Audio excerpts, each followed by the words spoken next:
In this session, we'll try to understand when we can say that the end game has begun. Basically, to understand the transition from the middle game to the end game. For example, look at this position. This is typical situation of a middle game where, say, all the pieces are out, right? And kings have castled, pretty safe. Maybe following moves would be bringing q into a square and connecting rooks and henceforth. So this is typically uh, a middle game phase.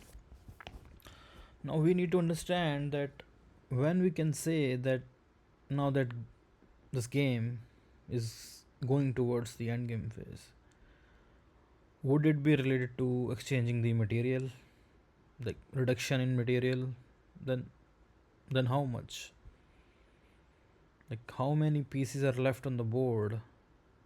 Then we can say that now that end game has reached. We have reached the phase where the end game has started. What is that criteria which would determine that you know our game has reached to the end game phase? For example, here if we exchange couple of knights, rooks are gone, or if we in fact remove the queens, right? So would it be sufficient to say that if we have very few pieces left and queens off the board, and then we have reached the end game phase? Would it be appropriate to say that?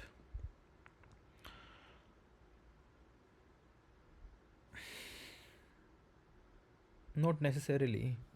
For example, if you look at this position, now here both the players are having queens, but this is typically an example of queen ending, right? So, which doesn't make much sense that if queens are exchanged, then only we can say that endgame has reached. This is also an endgame. So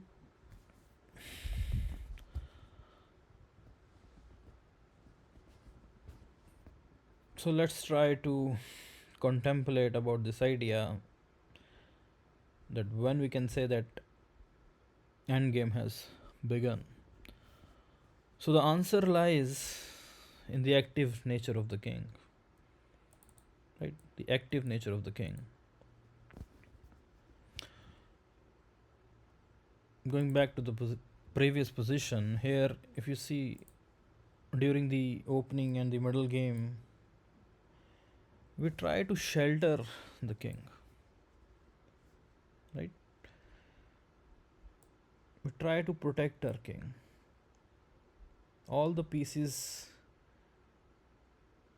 play around, and then we try to keep our king safe, sheltered, protected, right? Not actively involving it in the game, like bringing it, like, right, in the front and playing like that, right? We keep it sheltered. I mean, this was the original position. Say, we don't try to bring our king out, right?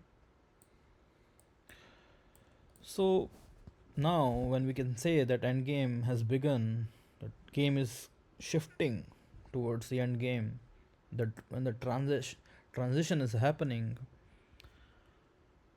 it's all with respect to the active nature of the king. The king starts active participation in the game. Those are the signs that the end game phase has reached. All right. So unlike the opening and the middle game, where the king is usually sheltered and protected, in the end game, the king becomes a powerful piece, and it should be activated.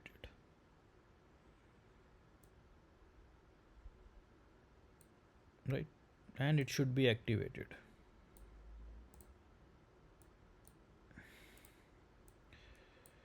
Right? And it should be activated. So,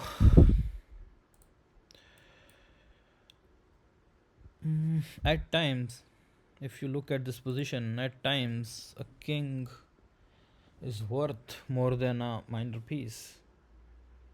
If you look at this position, it's white to move here, right?